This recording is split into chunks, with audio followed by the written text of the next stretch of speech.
Okay, so today I have to discuss on bioorganic chemistry. Okay, this is the last chapter of organic chemistry. What should I have to taught today on the based on upcoming exams ASI and NET. Okay, this is very more or less important. And remember that in bioorganic chemistry there must be most weightage can be carried by amino acid chapter and carbohydrate chemistry. These two chapter is most important. Okay, and then little bit you should have knowledge about the structure of alkaloid. Okay, then terpenoid, then steroid. Okay, and last one you have to know about nucleic acid, nucleotide, nucleoside and DNA, RNA. Okay, so there must be short of question that should be come, but mostly emphasize on amino acid and also carbohydrate chemistry. Okay आपका जो बायोऑर्गेनिक chemistry का जो last chapter है तो हिंदी में ही बोल रही हूँ, वहाँ पर क्या होगा आपका सबसे ज़्यादा वेटेज कौन चैप्टर लेने वाला है वो है अमाइनो एसिड है एंड ऑल्सो कार्बोहाइड्रेट केमिस्ट्री है. ठीक है, तो अमाइनो एसिड और कार्बोहाइड्रेट एसिड को छोड़कर अगर आप थोड़ा बहुत पढ़ो तो वहाँ पर टर्पिनॉइड को आपको पढ़ना है कि कैसा टर्पिनॉइड है, डाई टर्पिनॉइड है या टेट्रा टर्पिनॉइड है, based upon number of isoprene unit. ठीक है, वहाँ पर कितना सारा आइसोपेन यूनिट है, on the basis of that आपको क्लासीफाई करना है, आपको प्रेडिक्ट करना है कौन सा डाई टर्पिन है या टेट्रा टर्पिन है या सिस्टर टर्पिन है या सेस्क्विटर्पिन है, ये आपको पता होना चाहिए. ठीक है, देन एल्कालॉइड नथिंग बट आपको देखना है वहाँ पर नाइट्रोजन है या नहीं है, कुछ बेसिक स्ट्रक्चर आपको पता होना चाहिए.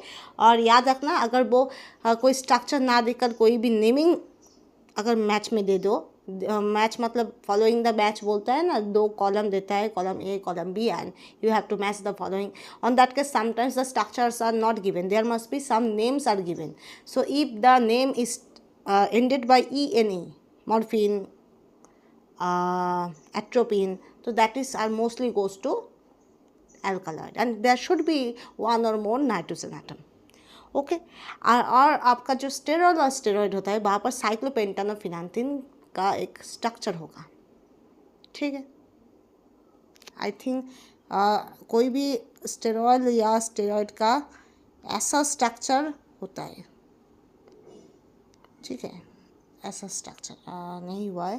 देखो कोई भी स्टेरॉइड और स्टेरॉइड का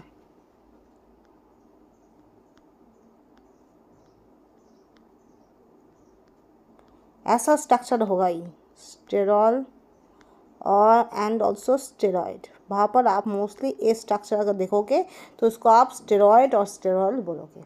ठीक है, नेक्स्ट.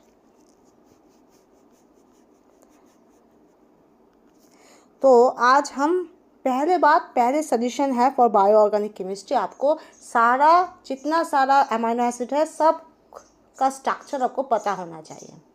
ठीक है, you have to learn about all the structure of amino acid. Then you have to learn the range of pK values. आपका न्यूट्रल का कैसा होता है, बेसिक का कैसा होता है, एसिडिक का कैसा होता है. Okay, then you will have to learn Edman degradation, Sanger degradation, और आपका थोड़ा बहुत आपको जानना है कार्बोक्सीपेप्टाइडेज क्या करता है, एंड ऑन हाइड्रोलाइसिस क्या होता है, आपका जो और एक हाइड्रोलाइसिस होता है ना, उसको क्या बोलते हैं, रुको एक बार देख लेते हैं. पार्शियल हाइड्रोलाइसिस, ये आपको जानना है. टिप्सिन काइमोटिप्सिन का काम क्या होता है, तो ये थोड़ा बहुत आपका नॉलेज रहना चाहिए. Fan cyclic method, ninhydrin test, you have to know. Okay, next one, remember for that for carbohydrate chemistry mostly focus you have to focus on mostly on glucose. आपका फर्स्ट फोकस होना चाहिए glucose में. Glucose का म्यूटर rotation, glucose का एनोमार, glucose का एपीमार, glucose का structure, glucose का जितना सारा प्रॉपर्टीज है आपको जानना है. ग्लूकोज के साथ ही एसोसिएट करता है जो जैसे ग्लूकोज का एनोमार होता है मैनोस, तो थोड़ा बहुत आपको मैनोस जानना है. ग्लूकोज का जो C2 है, C2 में OH है, तो वो फ्रुक्टोज में क्या है, CO है, तो फ्रुक्टोज है सबसे सिंपल कीटोस, जहाँ पर कीटो ग्रुप है, तो आपको फ्रुक्टोज भी जानना है. ठीक है। तो आपको मैनोज जानना है, ग्लूकोज जानना है, फ्रुक्टोज जानना है मेनली। ओके, थोड़ा बहुत आप गैलेक्टोज भी जान लो तो अच्छा है, क्योंकि गैलेक्टोज 1/4 एपीमार ऑफ ग्लूकोज है, ठीक है। Okay, clear. And last one, you have to थोड़ा बहुत आपको नॉलेज रखना है, मॉल्टोज का कैसा स्ट्रक्चर होता है, सुक्रोज का कैसा स्ट्रक्चर होता है, अमाइलोज का कैसा स्ट्रक्चर है, और not only for that you have to know that is which combinations are there in, and also there must be the free OH is there or not, these are the reducing sugar or not, that's okay. Then you have to know in terpene, nothing but you have to know there must be isoprene unit is there. Isoprene unit, that is what, isoprene unit होगा 2-methyl-1,3-butadiene। तो उसमें कितना सारा carbon है, 5 carbon है। तो आपका जो टोटल स्ट्रक्चर है उसको आप काउंट करो कितना सारा कार्बन है, divided by 5, you get the what type of terpene और टर्पीनॉइड्स आते हैं। टर्पीन में ऑक्सीजन नहीं रहता है, टर्पीनॉइड में ऑक्सीजन रहता है, इसलिए इसको हम अलग से नेम देते हैं कि टर्पीनॉइड। स्टेरॉइड में OH हो सकता भी है, नहीं भी हो सकता है। अगर OH हो जाए तो उसको हम अलग से क्लासीफाई करते हैं कैसे, स्टेरॉल। Okay, next. तो आपका पहले आपको जानना है अमीनो एसिड्स का बेसिक स्ट्रक्चर। कहाँ पर है, कहाँ पर, ठीक है। पहले देख लो, ये जो स्ट्रक्चर है, रुको एक मिनट, यहाँ पर एक गलती हुआ, यहाँ पर ये रेक्टिफाई कर लेना, यहाँ पर NH2 होगा, ठीक है, NH2 होगा, ठीक है। तो ये जो स्ट्रक्चर है ये बेसिक स्ट्रक्चर है। Okay, this is should be basic structure. Top will be most oxidisable group, that must be COH is there. आपका जितना कार्बन होगा, number of carbon should be maximum in the top to bottom line. आपका Fischer projection में 2 line होता है, एक top to bottom line होता है वर्टिकल लाइन, और दूसरा हॉरिजॉन्टल लाइन होता है। तो आपका जो मोस्ट ऑफ द कार्बन आपका ये जो वर्टिकल लाइन है यहाँ पर रहना चाहिए। ओके, तो मोस्ट ऑक्सीडाइजिंग ग्रुप हर वक्त याद रखना, मोस्ट ऑक्सीडाइजिंग ग्रुप यहाँ पर तो कार्बोक्सिलिक एसिड है as a most oxidisable group, that should be keep in top. Okay, and mostly remember this hydrogen, if hydrogen present in right and NH2 present in left, these are called L-amino acid. L-amino acid. If NH2 is present right and hydrogen present as left, that is called that is D-amino acid. And in our nature, most of the all amino acid are L-amino acid. आपका nature में क्या होता है, आप laboratory में आप अगर आप प्रोड्यूस करो तो आपका D और L दोनों ही प्रोड्यूस होगा, ठीक है, mostly.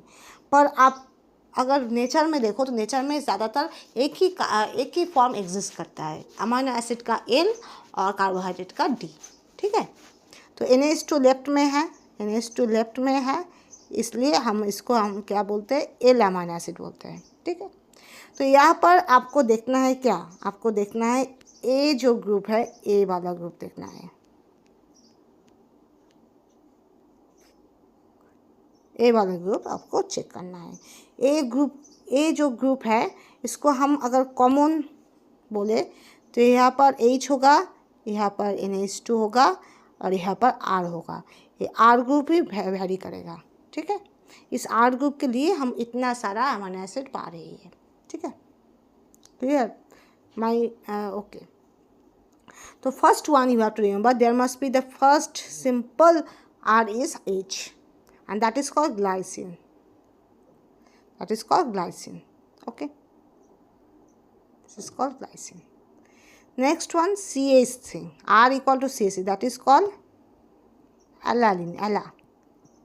Alanine. Next one, CH3, that is called valine. Then CH2, then CH3, that is called leucine. Leucine. Then there must be one CH3, see that, this one CH3 go this side, that means CH, CH3, CH2, CH3, that is called isoleucine, ILE, isoleucine, okay. And this is a defined, that is called proline, and this is having not a amine group, that is having imino group. There should be a imino group is there. Okay, imino group is there. Next one. Now we have to go in aromatic.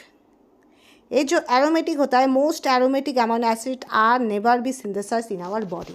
जो जो aromatic चीज़ आप देखोगे जैसे phenylalanine, tryptophan, tyrosine, all never be synthesize in our body. Okay, remember, so they are called as essential amino acid.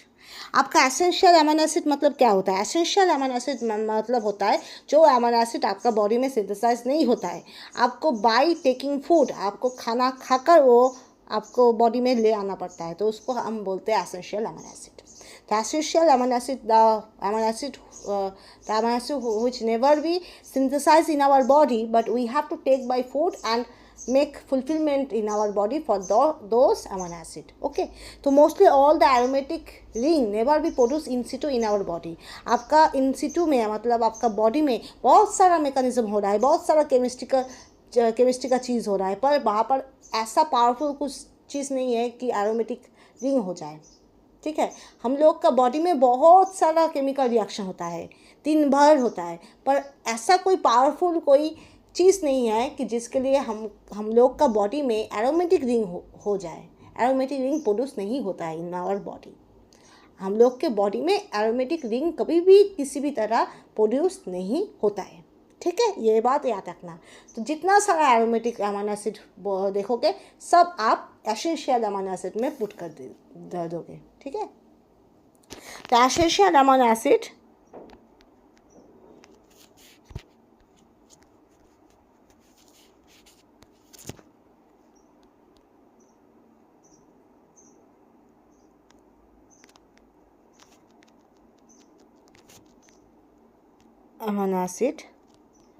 that should be never be synthesized in our body taken by food। आपको खाना खाकर इसको fulfilment करना है। ठीक है, तो इसमें क्या क्या पड़ेगा? इसमें क्या क्या पड़ेगा एसेंशियल अमीनो एसिड में? फिनाइलएलानिन, वैलिन, ट्रिप्टोफैन, टायरोसिन,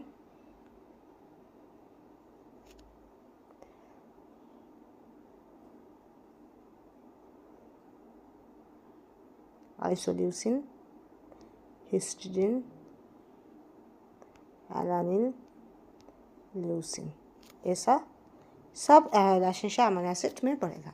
और सेमी एसेंशियल अमीनो एसिड क्या होता है?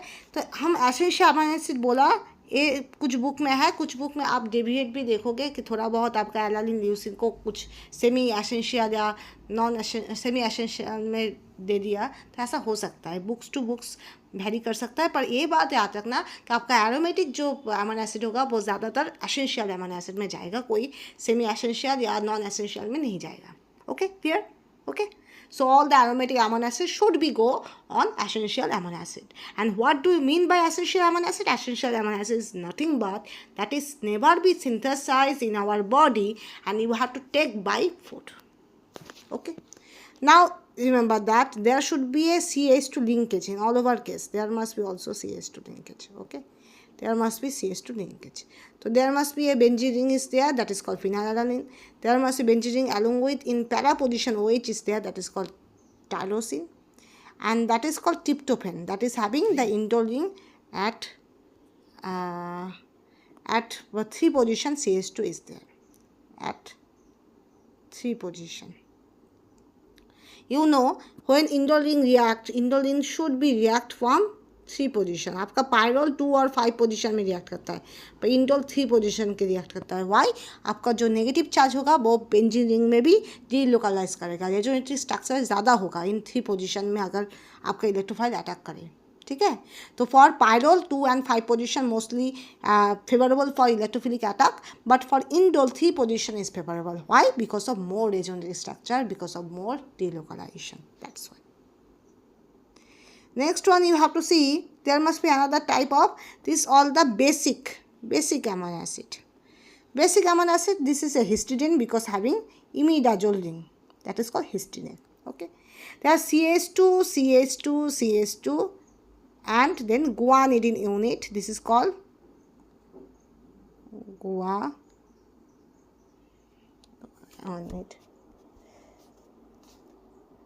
guanidine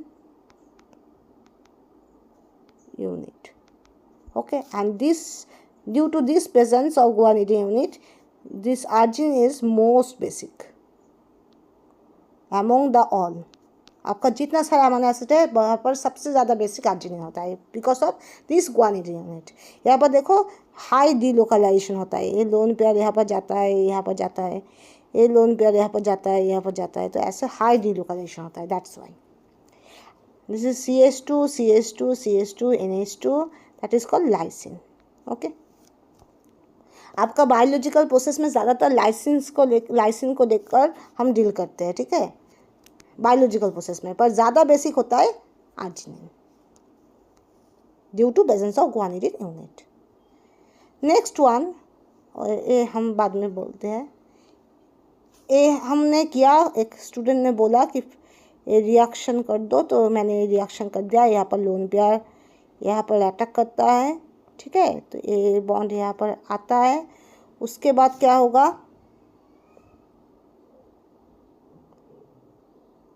पेंजिनिंग होगा, NH तो होगा, NH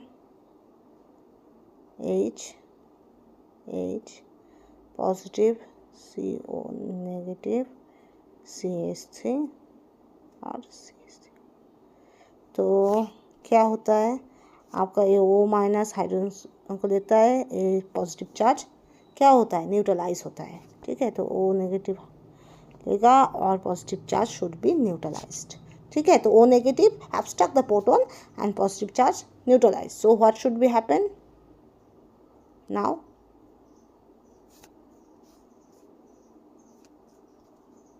there should be a OH. Now this hydrogen go this side and OH that should be eliminated. Ultimately water should be eliminated. आपका hydrogen और OH मिलकर क्या होता है, वाटर होता है. Water should be eliminate. यहाँ पर वाटर एलिमिनेट होता है, तो यहाँ पर C double bond N linkage होता है. ठीक है, ओके. अब देखो ये जो CH3 है, यहाँ पर CH2 आप कंसिडर करो, तो ये CH2 यहाँ पर आता है. यहाँ पर बॉन्ड ऐसे भी कंसिडर आप कर सकते हो, तो ये बॉन्ड ऐसे होता है. ठीक है, ये तो यहाँ पर ऐसा होगा. ओके, ये बॉन्ड यहाँ पर आएगा, तो यहाँ पर H प्लस एब्स्ट्रैक्ट करेगा, तो ऐसा होगा. उसके बाद क्या होता है, उसके बाद देखो ये जो हाइड्रोजन है, ये हाइड्रोजन यहाँ पर टेक ऑफ करेगा, ये बॉन्ड यहाँ पर आएगा. रुको, हाँ, यहाँ पर NH2 हो जाएगा, NH2 यहाँ पर. ओके, तो ये यहाँ पर NH2 हो जाएगा. ठीक है, तो ये हाइड्रोजन यहाँ पर आया और यहाँ पर ये डबल बॉन्ड यहाँ पर मूव किया, तो NH नेगेटिव हो गया, तो वो हाइड्रोजन एब्स्ट्रैक्ट करके NH2 प्रोड्यूस करेगा. ठीक है, तो NH2 यहाँ पर अटैक करेगा, ये बॉन्ड ऐसे आ जाएगा, तो इसके बाद ये बॉन्ड, ये कंपाउंड प्रोड्यूस होगा. ठीक है, क्लियर. तो first one NH2 react on carbonyl, then there must be C double bond N can be produce by elimination of water. Then again this CH3 hydrogen जो होता है, this hydrogen should be react on aromatic ring, so there must be this produce and hydrogen take off in that side, so NH convert into NH2, this NH2 react on C double bond C, so ultimately this compound produced. Okay, next. Now you have to go, there must be some sulfur containing aromatic compounds, sorry, amino acids are there, like CH2SH, that is called cysteine, and CH2CH2S CH, that is called methionine. अगर और एक चीज़ होता है, cysteine होता है. I think spelling मत देखो. Cysteine में क्या होता है, ये जो SH, ये दूसरा SH के साथ बॉन्ड करके SS बॉन्ड प्रोड्यूस करता है, उसको हम बोलते हैं सिस्टाइन. ओके, उसको हम बोलते हैं सिस्टाइन. ओके, अब क्वेश्चन में चला आई वो एसिड को नहीं दिया, एसिड दिया है. यहाँ पर देखो ये एसिडिक है, acidic amino acid. Acetic amino acid जो होता है वहाँ पर अगर CH2 देन COOH होता है उसको हम एस्पार्टिक एसिड बोलते हैं, और CH2 उसके बाद एक और CH2 then COOH that is called as glutamic acid. So single CH2 COOH that is called aspartic acid, and then 2 CH2 and then COOH that is called glutamic acid. And remember that when COOH convert into CONH2 amide, that is never be said as acidic, that should be said as basic, and that should be said as amide containing amino acid, that is called asparagine and glutamine. That is nothing but that is COOH convert into amide. COOH converting to amine. And always remember this asparagine and also glutamine, if you hydrolyze, so that again produce aspartic acid and glutamic acid. Okay, you have to hydrolyze. Amide bond that should be break, and again acid can be produced. That's it. Now remember for that आपका जो carbohydrate chemistry होता है वहाँ पर आपको glucose पढ़ना है CHO, OHH, HOH, OHH I think, and again OHH, CH2OH. Okay, remember? Okay. तो आप यहाँ पर डील करना, अगर यहाँ पर कुछ चीज़ आपको याद रखना है. एक चीज़ osazone formation, that is PH, NH, NH2 can be used for osazone formation. that nothing but आपका जो यहाँ पर CO ग्रुप होगा, इस CO ग्रुप को NH PH बनाएगा. यहाँ पर CHO, यहाँ पर भी NH PH को बनाएगा. तो यहाँ पर 3 moles of PH NH NH2 लगेगा for each and every carbohydrate. ये याद रखना, ठीक है. Okay. Now we have to go in question.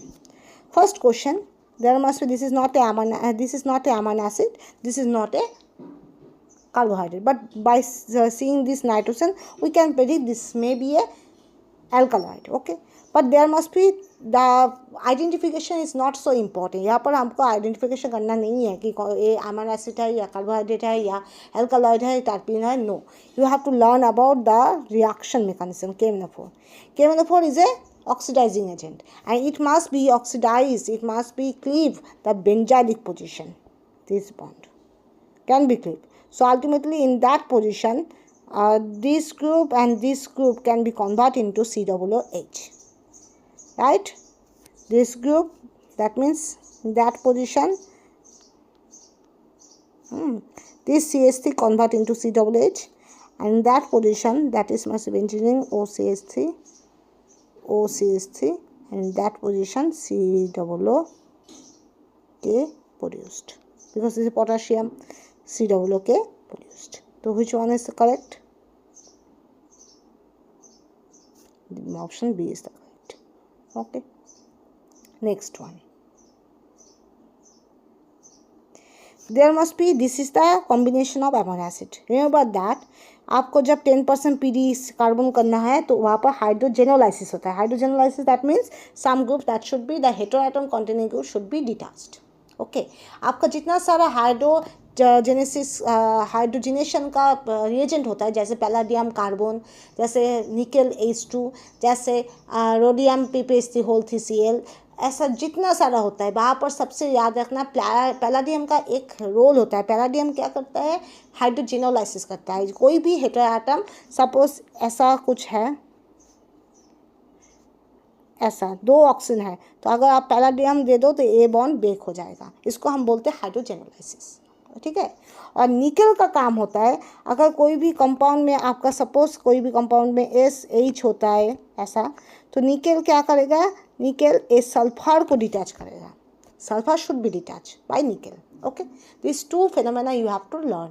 Okay, so remember for hydrogenolysis, this PHCH2 produce what? Toluene. PHCH2 convert into toluene. Toluene is in that benzyl alcohol is given, not toluene. So option C is incorrect.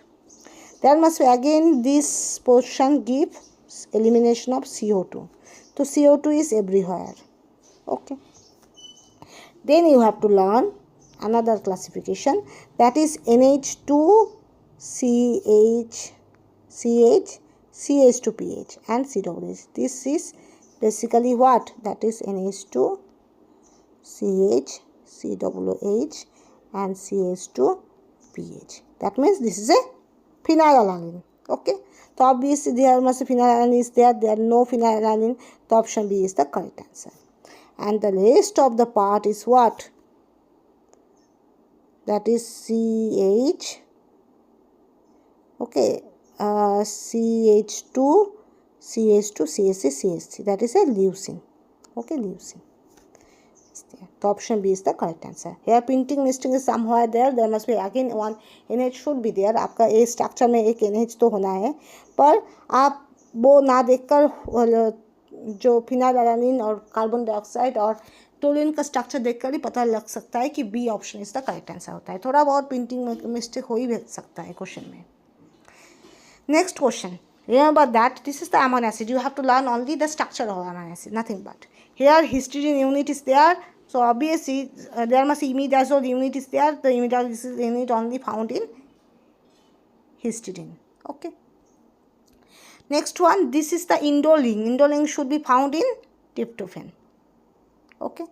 And last one, there must be acidic group and also amide group is there, and there must be one CH2, not two CH2. So obviously that should be goes to asparagine. Okay. आपका दो CH2 होता तो वो glutamine होता, एक CH2 then CONH2 है तो वो एस्पाराजिन होगा. ठीक है. Okay. Next one. Remember that this bigger structure is nothing but that is a ibuprofen. This bigger structure is ibuprofen. रुको एक बार हम देख लेते हैं कौन सा है जो एस्पिरिन और ऑयल ऑफ विंटरगिन वाला, क्योंकि इसमें मेरा भी बहुत प्रॉब्लम हो जाता है. ठीक है, इसमें बहुत प्रॉब्लम होता है एस्पिरिन और विंटरगिन वाला.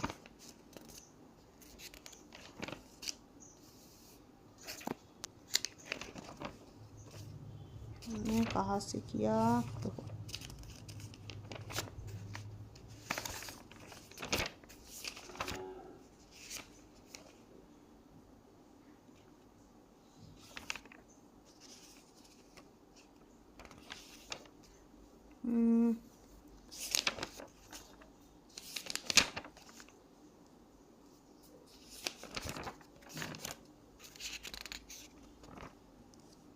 आई थिंक ए वाला एस्पिरिन होगा, ए वाला विंटरगिन होगा. तो मुझे फिर से चेक करना है कहाँ से मैंने किया और क्या किया, क्योंकि एस्पिरिन और विंटरगिन में मेरा खुद का प्रॉब्लम होता है, क्योंकि बहुत सिमिलर टाइप का स्ट्रक्चर होता है. ठीक है, तो मैं ये बाद में देख लूँगा. नेक्स्ट ये मैं बाद में देख कर ये मैं चेक करके अच्छे से मैं पोस्ट कर दूँगा. ठीक है.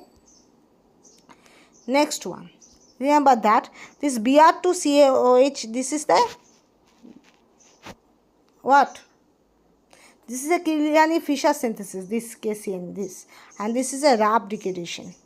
This is RAB degradation and this is a Kiliani-Fisher synthesis. Kiliani-Fisher synthesis. So by Kiliani-Fisher synthesis, what should be done? There should be one carbon that should be getter. So that means this is a CHO and this is a OH or H. Then again one carbon can be produced more, and there must be OH, and there must be CH2 and there should be OH. And here one carbon that should be placed in RAB degradation. आपका RAB degradation में एक carbon कम हो जाता है, तो यहाँ पर CHO एक कार्बन कम हो जाएगा, OH और CH2 OH होगा. ठीक है, clear.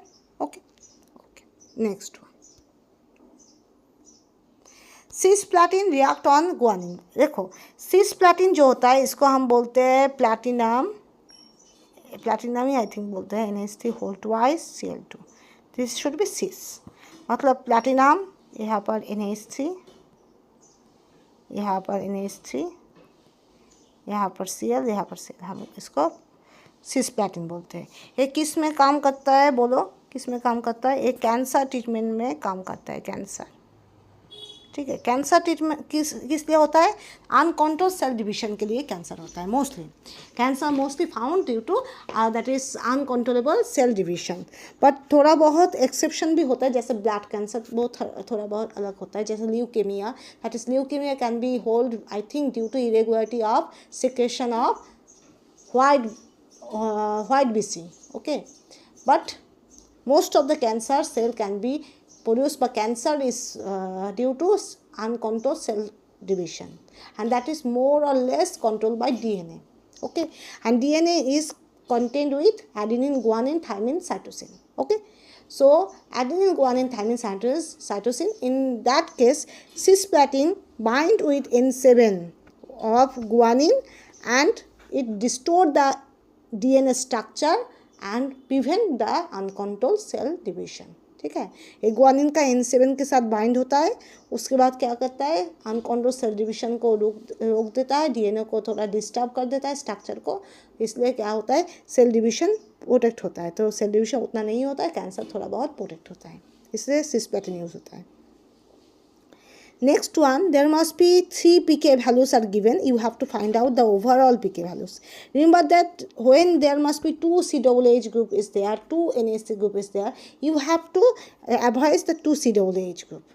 Remember that. If there is 1 NH2 and 1 COOH, you have to pK value of NH2 and pK value of COOH by 2.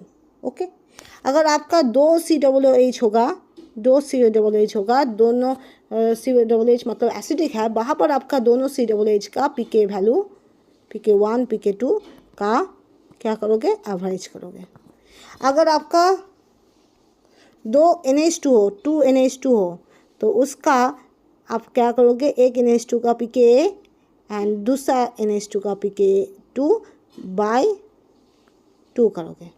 ठीक है, अगर न्यूट्रल हो, on that case only for neutral amino acid you have to pK1 ऑफ NH3 एंड pK2 ऑफ COOH by 2. You have to take pK1 of NH3 and pK2 of COOH and that should be sum up by divided by 2 for neutral amino acid.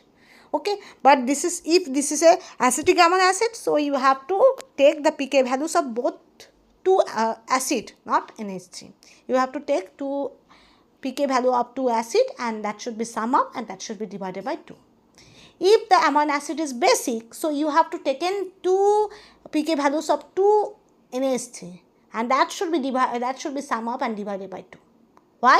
Because remember that for neutral amino acids, the pK value range almost 6 to 7. Okay, तो 6 to 7 तभी होगा जब आपका NH3 माने basic का pK1 और acidic का pK1 pK2 वो साम होकर एवरेज होकर वो अल्टीमेटली 6 to 7 ही देगा। ठीक है, पर आपका जब एसिडिक अमीनो एसिड होगा तब आपका pK वैल्यू 2 से 3 हो जाएगा या 4 हो जाएगा।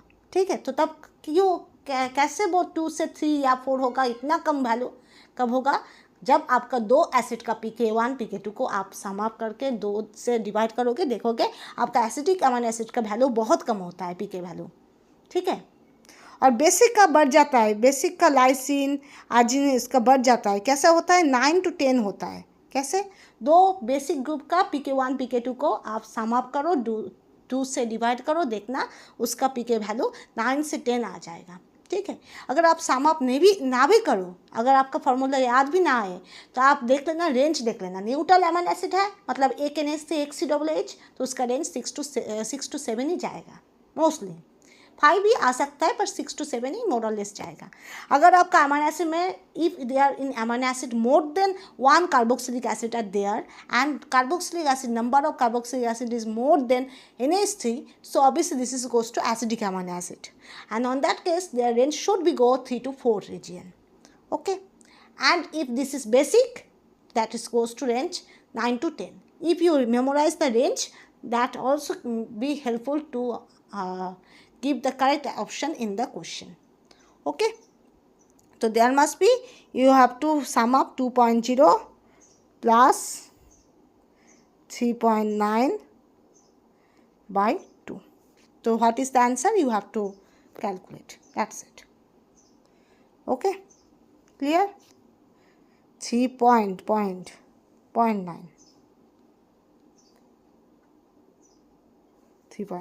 Okay, this is the answer.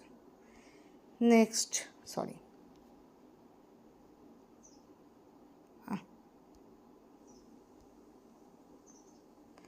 Next question, there must be, you have to protection. There must be 2 free alcohol is there. Okay, and you have to protect. By protection, you never use cerium oxide. This is another type of reagent. You never used acetone, and this is the ketone. Ketone are basically used for protection of 1,3-diol. Sorry one two diol. आपका one two diol हो तो तब आप ketone use कर सकते हो. पर यहाँ पर देखो एक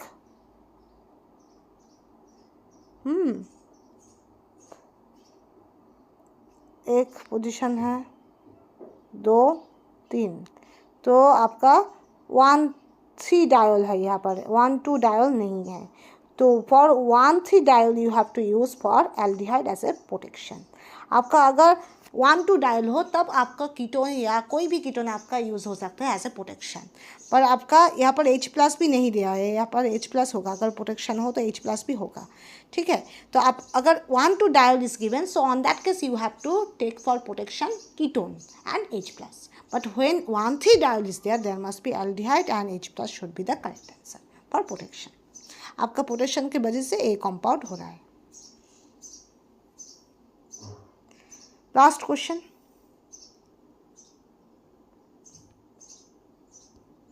There must be Br2CaCO3 is nothing but that should be produced. and दोस्तों ये ज़्यादातर याद रखना, ये जो Br2CaCO3 ये काम करता है एल्डोज में, सिर्फ एल्डोज में. कीटोज में काम नहीं करता है, सिर्फ एल्डोज में काम करता है.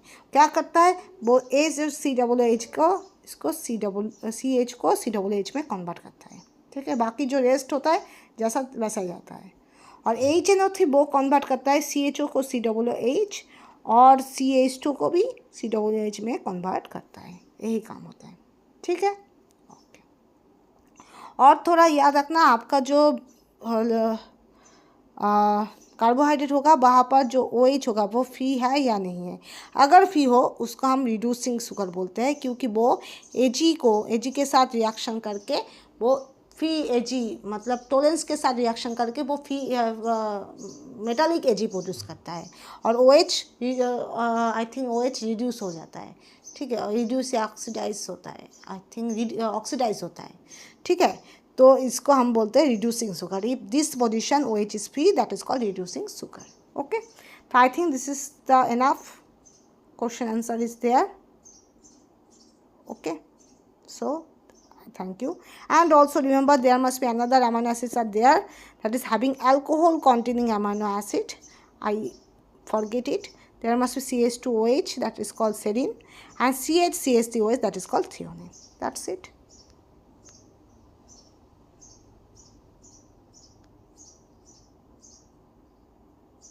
So thank you.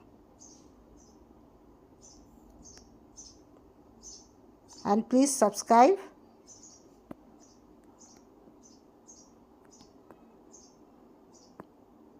Share, comment. Okay.